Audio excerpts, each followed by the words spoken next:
It is said that in the last days, there will be terrible times where people will become lovers of themselves only and their money, and that they would be boastful, proud, ungrateful, disrespectful to their parents, blasphemous, disobedient to God. If you can't see that we are in the last days as I speak, then you are one of those people. It's really, disheartening when I talk to, different people. And I just actually came out of a live where I was just listening, but, it was very disheartening because 99.9% of the men, and not just this particular live, but the men that I talk to and just everything is, they seem to believe that they need to push their emotions to the side and to focus on survival mode, making money, being prepared for war, being prepared to fight and whatever, you know what I'm saying? Whatever they think is more important than their heart, than love. And then they point out, an emotional man is dangerous.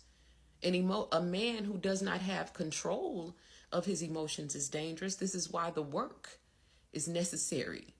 This is why shadow work, inner child work, self-reflection, and self-realization is necessary in this life. But unfortunately, and I'm not saying it's only men, but it's mostly men. And I said what I said.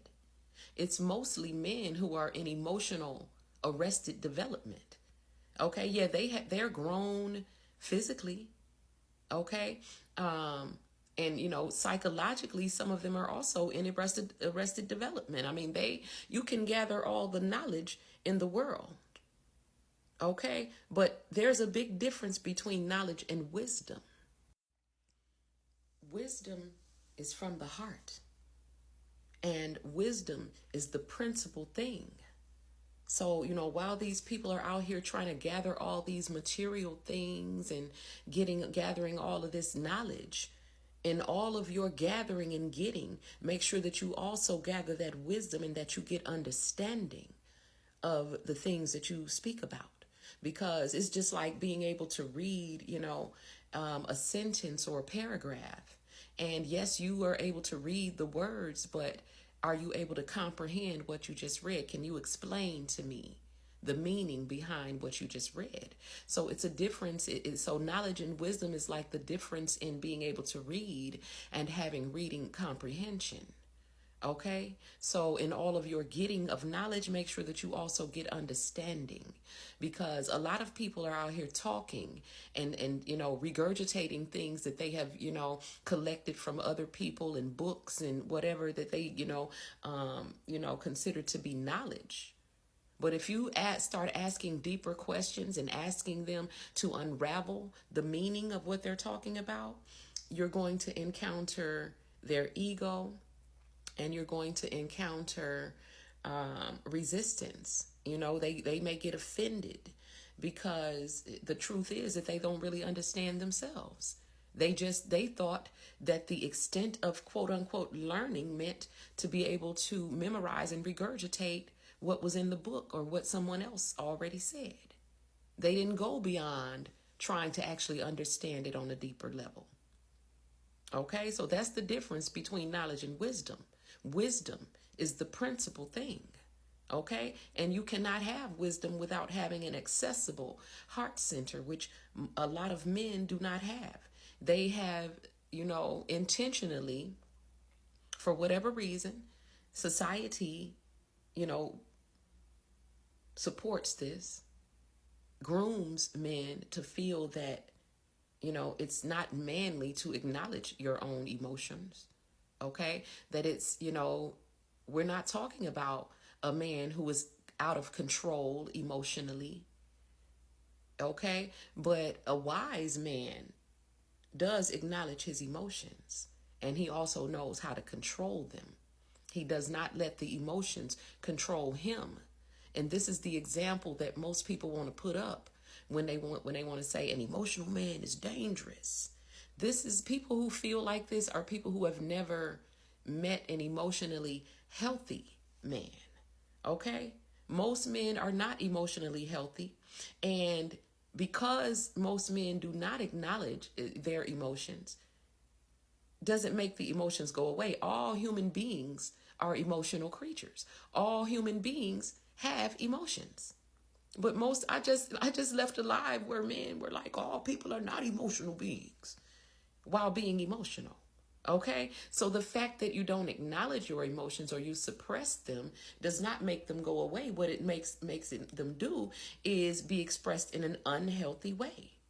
So this is where we get a lot of the yelling and the abuse and, you know what I'm saying, the intimidation, the war, the fighting, because they feel like that's the solution. And they don't understand that when you're doing all of this and being violent, they think that's being manly, but it's really being out of control emotionally. This is your emotions controlling you. And you, whether you acknowledge, you don't have to acknowledge it. The fact that you have not acknowledged your emotions is why they are controlling you. And, you know, I don't care to argue with anyone about it. I see what I see, and it is what it is. The fact that I don't expect men who act like this to acknowledge that this is what's happening. The reason why it is happening is because they don't acknowledge it.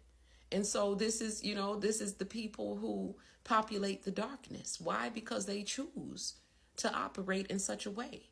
The light comes from your heart. The generator of spiritual light, of wisdom, of love is the heart center. And it is this that most men, not all, but most, feel that, you know, it is necessary to ignore, to push to the side.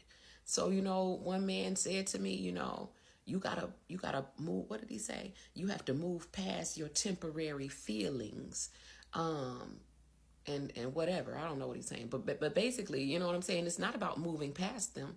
That's what they think they've done. They think that when they suppress or fail to acknowledge their feelings, that they are moving past them. You haven't moved past it. It's still there. And that's why you have anger issues, okay? That's why wars exist. That's why the world is in the position, in the shape that it's in now.